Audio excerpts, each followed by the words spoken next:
Hello friends, producer Zane here, just with a quick content warning for this episode. There is quite in-depth discussion regarding emotional and physical abuse, so if you think that might be a little bit too much for you to listen to today, maybe give this episode a skip.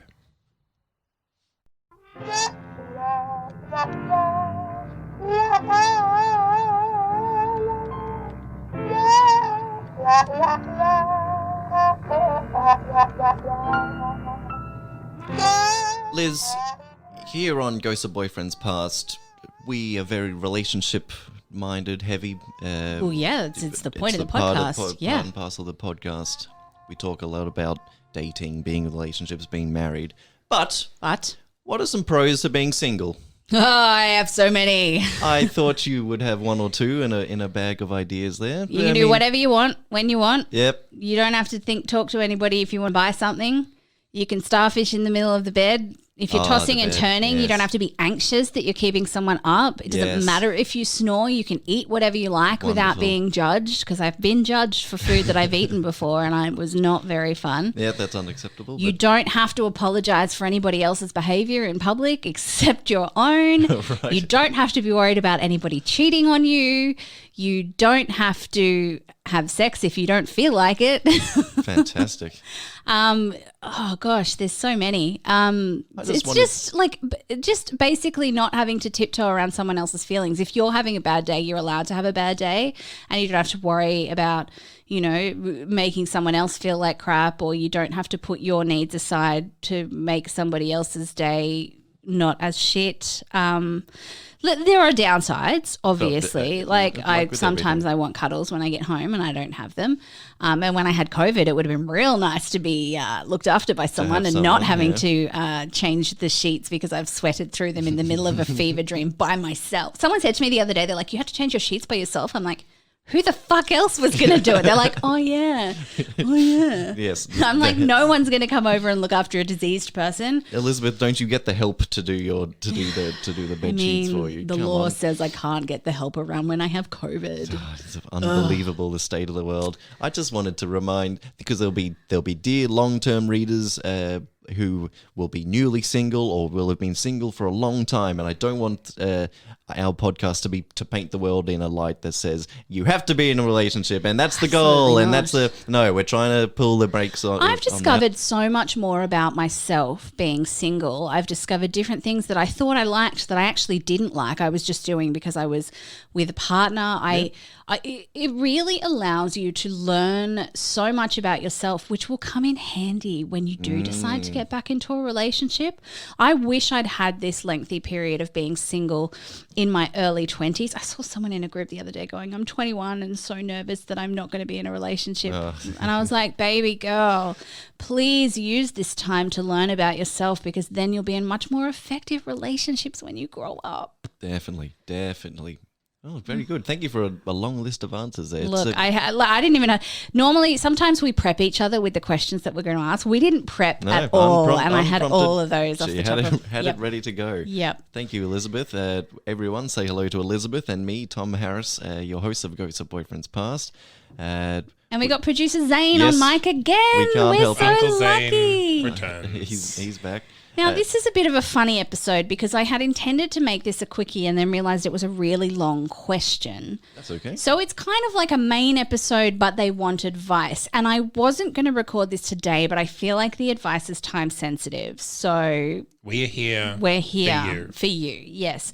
Now, this person initially wrote in, and I did ask them if they wanted to come in, but they live in the US. So a little bit difficult. And plus, it's a bit of a dicey question, so probably best if they don't put their voice to it. Yeah. Okay. So I am going to call them Casey. Casey. I don't know why that name just popped into my head. Okay, so now the subject line is scared bridesmaid. Oh. Interesting. My best friend has been in a relationship for 2 years. She's been my best friend since junior high. That is 15 years. We've travelled to Europe together after college. She was a bridesmaid at my wedding, and we even lived together for a bit in our early 20s. There is nothing I wouldn't do for her. Legit, she's like a sister for me. Here's the kicker. Her partner is abusive. It started innocently enough with him calling her names and occasionally taking her phone off her. But Just now, got a quick, I don't like the term. It started innocently enough with that's just a bugbear of mine. Let's go. Zane's finger was just waiting. That innocent start is the breaking point for me. Innocently enough calling her names. That's not innocent. That is the beginning of what is almost certain to be escalating behaviour. And I think that people at home need to recognise that calling names is abusive and is not innocent at all. Okay. But now it's gotten so bad that he pushes her down and physically hurts her. She will show up at my house every few months and ask if she can stay for a day or so. My husband is fine with it because they get along great and we have a guest room that is always set up for this sort of thing. Even my cat loves her, and when she's at our place, the cat sleeps with her. Yeah, because the cat feels that she needs, like, pets know this stuff. Pets would be able to feel that she needs some kind of unconditional love. Like, they know stuff, man. The first few times I asked her questions about why she's staying with us, and she just dismissed it as a silly fight, and a night apart would do the trick. Now, I understand that a lot of relationships have conflict, and some space can often be great to let both parties cool down and reflect. Correct. Well, that is technically true. In a vacuum, that's fine. Yep. But after a while, she stopped volunteering information and would just go hide in the bedroom. That's scary to me. Where am I up to? Blah, blah, blah, blah. One night after they'd been together for about a year, she came to our place at about 10 p.m, crying and bruised. I'd had enough by this point, so I tried to apply for a restraining order against him. But my friend refused to sign it because she feared what he would do, so she has no protection. I'd like to apply for one myself, but he's never abused or threatened me, so the cops won't do anything. It's massively affecting our friendship because I want to see her safe and happy and not with a person that hits her because she didn't do the washing up quick enough. Fuck, man, I hate this guy. Oof. It also worries me that he will show up at my place looking for her and then we're at risk. I know that sounds selfish. That's not selfish. This person is terrifying. That's a valid concern. But I'm scared of this person. It's gotten to the point where I feel like this should have been the point at the start. It's gotten to the point where we don't want to socialise with him anymore. Well, I wouldn't have wanted to socialise with him from the name calling. A few steps before this. He doesn't get invited to dinners, barbecues, or any social events because honestly, it's either my husband or I would say something in front of everyone and she would be devastated if other people knew. Fuck, that's so hard. The only ones that know are me, my husband, her boss, and one of their neighbours that called the cops one night because of the screaming. I want to tell her mum, but she would be so mad at me. I have photos and screenshots of some of the abusive conversations as proof, but this will destroy our friendship and ruin the trust that she has in me. She says that she loves him, and I've asked her to tell me why, and she can't actually give me a good reason. She just says that she loves him and that she can get him to change. I've told her that after 2 years together, he's not going to change. We're nearly 30, and she really should be with people that lift us up. She said that when the relationship is good, it's amazing, and she's on cloud 9, but when it's bad, he swears at her and breaks things. That's what they do, though. Yeah.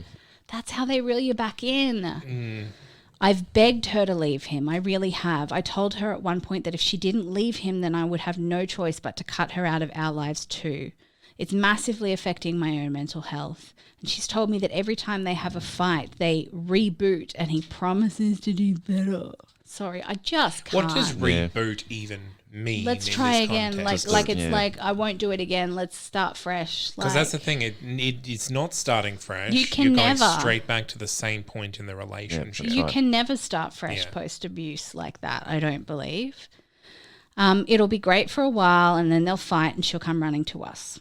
She's promised to make things better. She promised to make things better. She promised to make things better? That's what it says. She promised to make things better. Yeah. I feel like he needs to promise that. But anyway, this is what people do when they're being The thing is he hasn't hit her in a while. Oh, that's fine. It's all good, guys. Well, she hasn't come running to our house in a while. This is the thing. When it gets to bursting point with one particular friend, you stop confiding in that friend and you start confiding in someone new. Yeah. I've not been physically abused, but I've been emotionally abused, and that's what I did. I stopped talking to the friend who criticized me and started talking to someone new. It's honestly been 3 to 4 months since her last day, and she says everything is perfect. I just can't trust that he's truly changed. Here's the kicker. They got engaged last month. Oh, no. Oh, wonderful. And she is so over the moon. She has asked me to help plan the wedding and also to be her maid of honour. I have not given her an answer as yet, as I don't even want to attend this wedding, let alone plan it and be her witness. I absolutely don't condone his behaviour, but she says if I don't go, then people will know something is wrong. What do I do? Do I just suck it up and go to the wedding, or do I make a stand and defend my friend? Help. And then I wrote back to Casey is what I said. Yep. And I said, first off, I'm so sorry that you're in such a shitty situation. I've been there, and it is so difficult when your friend is brainwashed in an abusive relationship. I wanted to ask how we can best help. Are you looking to come on as a guest, or would you prefer we just read and give advice?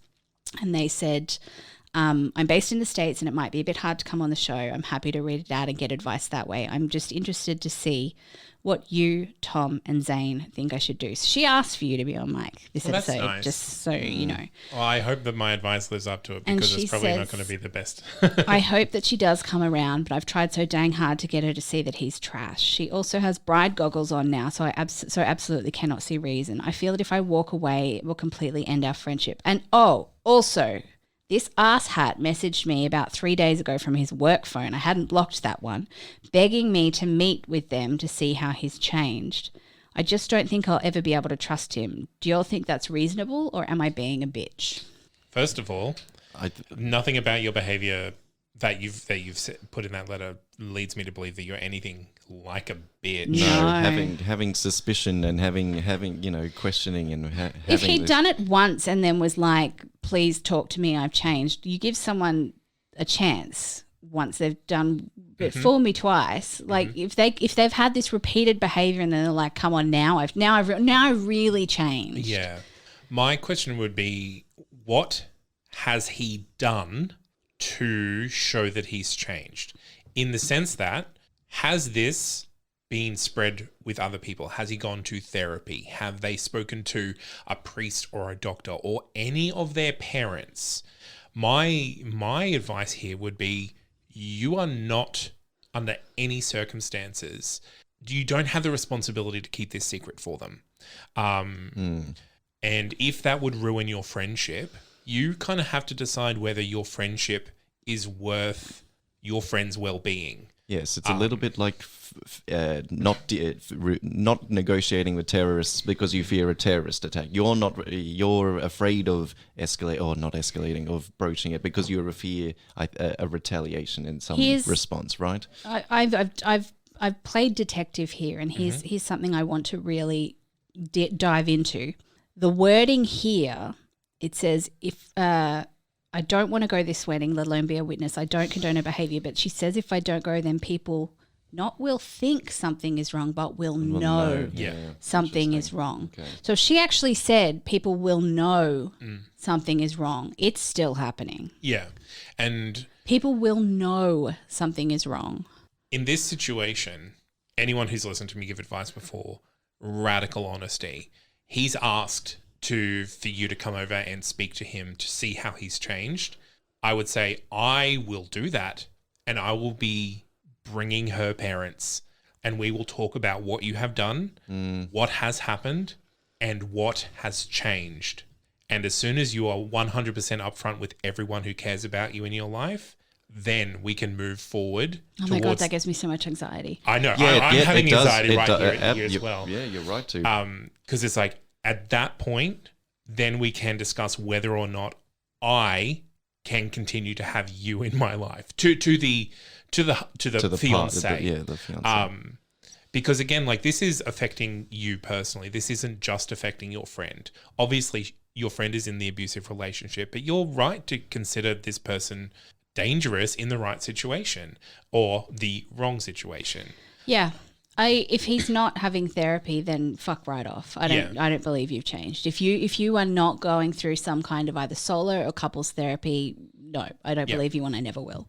And it's the keeping of secrets from family and from your friends that allow this behavior to continue. Yeah. Yeah. So only when you're 100% upfront can people believe that anything has changed. And I personally don't think he has changed. I think this is Yes. a manipulation. I would believe we're all on the same page in that regard. Yeah. Would you be at that wedding? Me personally, if I knew that you were with someone and they had physically abused you, and you said, no, it's fine, they've stopped, they've changed, will you come be my maid of honor at the wedding? I would say I'm not comfortable doing that. Yeah.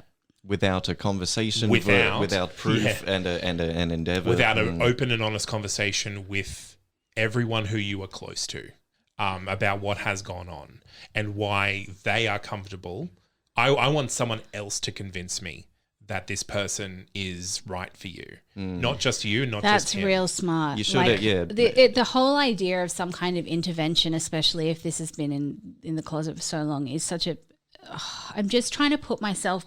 I've never been physically abused. Let me put that out there. I have never been physically abused, but I'm trying to put myself back in when I was in an emotionally abusive relationship. If my friends had sat me down and said, you have to tell everybody what's going on, otherwise we can't support you, I think I would have had a fucking mental breakdown. And again, like, I don't think an intervention in this sense would help, because what I was suggesting, because he has specifically requested, he wants to talk about why he's changed. Would you go and talk? Would you go and talk to him, knowing what you know now? I would go. I would make my husband come with me. Yeah. Yep. Take it, because obviously the husband knows about this as well. The thing that's making it hard for me is I know that they should be telling people that don't know, but also that, oh my God, it's so hard. Like, that's terrifying. That's the thing. Like, if you're willing to make amends, it's like when you're an alcoholic and you have to go and make amends to people that you've wronged. Yeah. And I guess secondhand, this guy's wronged everybody that cares about her. Yeah. And I think that's kind of why I suggested bringing the parents. If you said to her, if you tell your parents what's going on, and he can convince us both, because I once had an ex who cheated on me, and I said, actually, I did. Why didn't I think of this? I did say to him, if you can convince my mother that you've changed. Yeah. But she knew that he'd been unfaithful. And she did convince him, and it was all not great.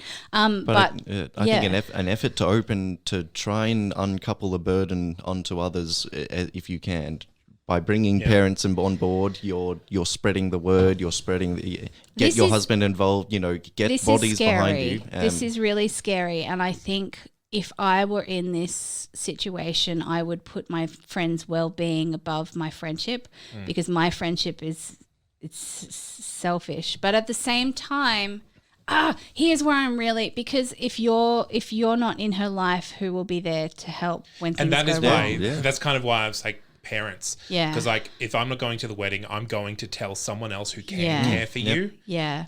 Why I'm not there. Fuck, I've done that before. What is wrong with me? I've done that before too. When I can't come up with good advice, but I've literally done this before. When someone was being unkind, like very not good to a friend of mine, I called our 3 other friends and said, here's what's going on. She won't talk to me anymore. Yeah. I need you guys to look after her. The options are more than just go to wedding or don't go to wedding. You can go to wedding. I definitely think you need to open this up to extra people. You can go to wedding. Expand the support network. You can go to wedding and take 10 different actions. You can not go to wedding and take 10 different actions. It's not just a binary switch, this one. There is work to be done. There is allies to get on board. With filing a restraining order, not those sorts of things, when your friend was in your house, that's your better time to do it. Get the police, because it's your property, it's your house, it's your people. But he didn't come around there and hasn't threatened them. Yeah, but you can still say someone in my house. The odds about the chance of convincing someone, you can say she's in my house. Here's the thing, right? Like, it's a win-win if you go and meet this guy, because if he loses his shit, then you can get a restraining order against him. Take someone with you. And that is kind of one of the best case scenarios. As soon as there is a police report, something is on the file, they can't deny that there's a problem anymore. And that's where the issue is here, is keeping this secret means that they don't have to deal with the issue because they feel it's just between them. You have been brought into it, And so because of your feelings for your friend, you feel responsible for maintaining her lifestyle, which includes this secret. That needs to change one way or the other. So yeah, if the situation was just as it was outlined there, and the only choice you had was to either go to the wedding and be a witness and support your friend in making this choice, or not doing that, I personally would not go to the wedding. I wouldn't go either. I agree. I absolutely would say that I love you and cannot stand by and watch you marry someone who hurts you. Yeah. I think, And if people will know something is wrong from that, then maybe it's best they do. And again, coming from the privileged position of a big bearded white man, of course, going and confronting the husband is something that I would feel confident in doing. Yeah, that's why I was like, she needs to bring a husband. I think There's she no needs to fucking bring way. An as army. many people as she can. Bring the boss, bring the friend. I think reverse the idea of a confrontation. Force him to confront not just you, your husband as well, and his parents. Force him to explain it to you, because it's not you going and confronting him. Yeah, he should force come to him you. to explain to his parents his behavior or his future plans going forward. Force him to explain to his best friend. If he wants to continue to keep it a secret, this is like if he wants to continue to keep it a secret and won't tell people what he's done, then he's not going to change. Yeah. And then that's the only way forward is for him to publicly renounce everything that he's ever done, apologize to everyone that is affected, and that is the start point. That brings you back to zero. And then from there, you can then demonstrate your aptness for a relationship. At this point, like, I'm scared for your friend, and I don't know the legalities in the place where you are.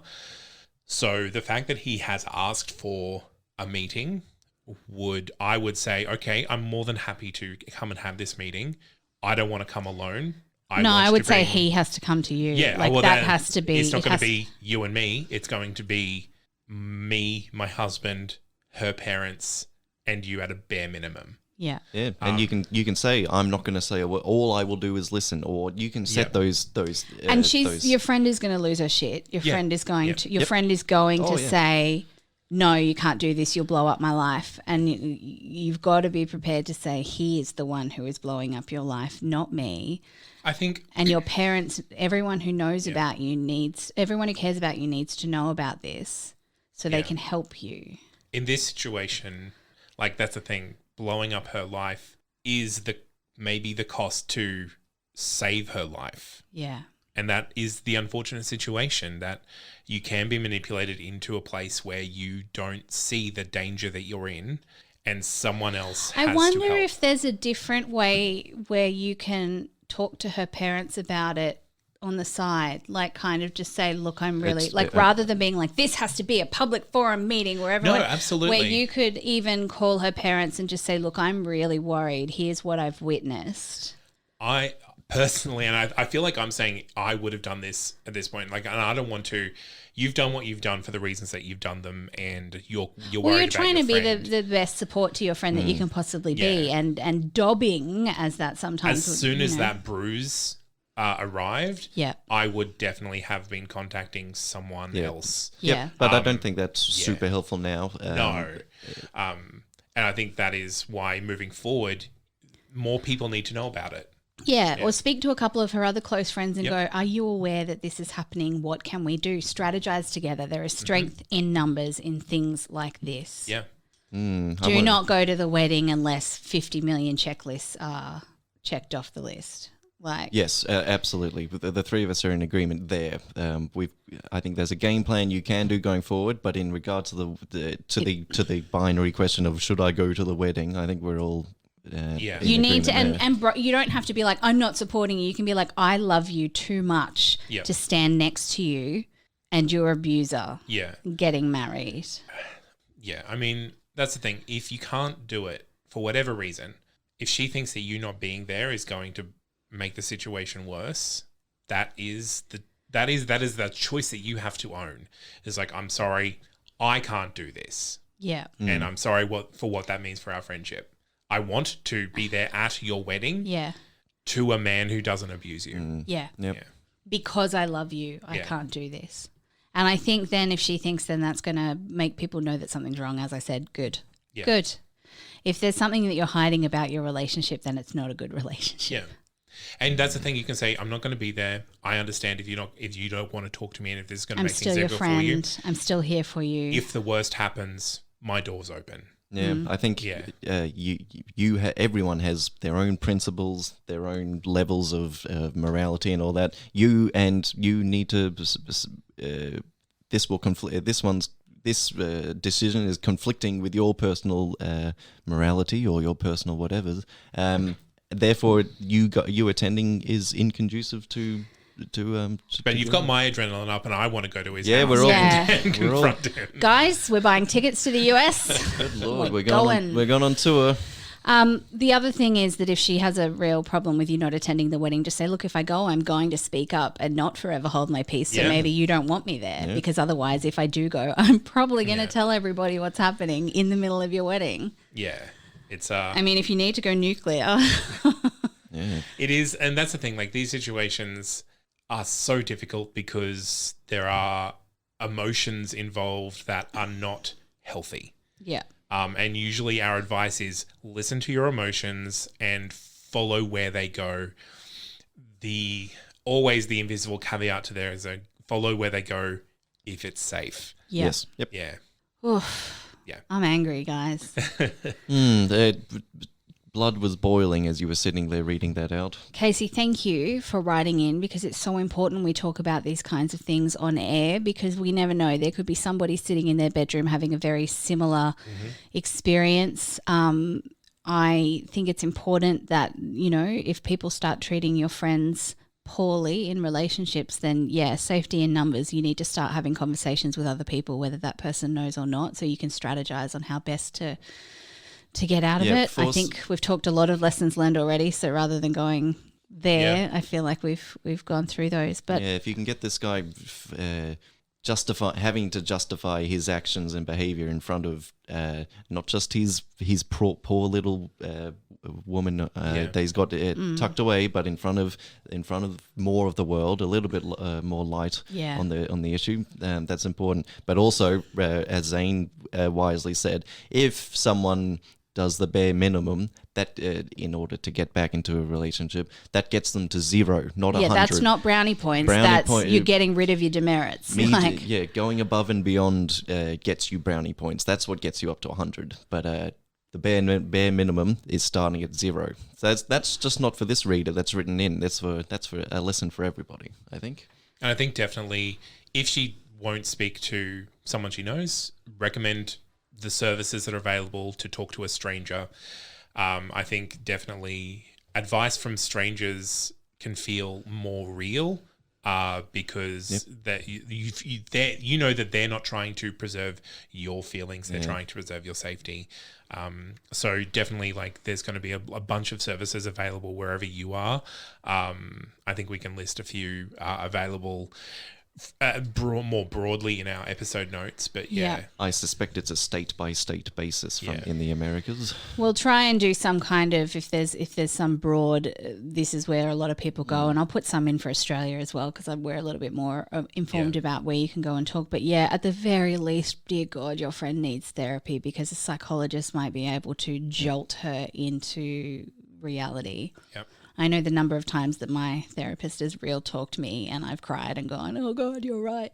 And it's made my life a lot better. And then you forget and you go back and they do it again. Yep. And next 4 thing or you know, 5 times, you've got a then you've 6-year relationship of them going, Liz, you keep doing this. Well, it might sound a bit cold-hearted and callous to thank Casey for writing in, but we do mean it because it's more than just giving our show content. They're important stories for the world to hear, not just I don't know. It's not just good for not just the empathetic people in the world to hear them. Everyone needs to come across this stuff and the Casey's friends out there who are listening who haven't told Casey what's going on. Yeah. Right. Hopefully, if they hear this, they can reach out and reach out to us, and we'll find something. Yeah. help with. Yeah. And please update us on how the situation goes. We're happy to have chats with you either on mic or off mic. Like I'm more than happy to keep emailing. If you don't want some of this going public, but I mean, we're always here to chat. We're very open with chatting on our Ghost of Boyfriends Past group therapy group. We can also post anonymously there now. So if you've got any questions that you want to post anonymously, you can do that and then get help from people without having to put your profile to it, which I think is helpful in cases like these. Yep, absolutely. And if you have any advice for Casey that we haven't thought of, please write in ghostofboyfriendspast@gmail.com or any of our social medias, because we would love to be able to pass that on for you. But finally, I think taking the first step, being brave and taking the first step is a good, decent thing to do, dear reader. Thank you for not sitting pretty with a asking for help is important. With the waiting. The ball has already started rolling, and you did that. So thank you for doing that. I don't think we need to do a massive long spruiking outro. So take the lessons on board, everybody. I hope the story hit you in good and uncomfortable areas. Sometimes they need to do that. We thank you for listening, and we'll see you next week here on Ghosts of Boyfriends Past. Yeah.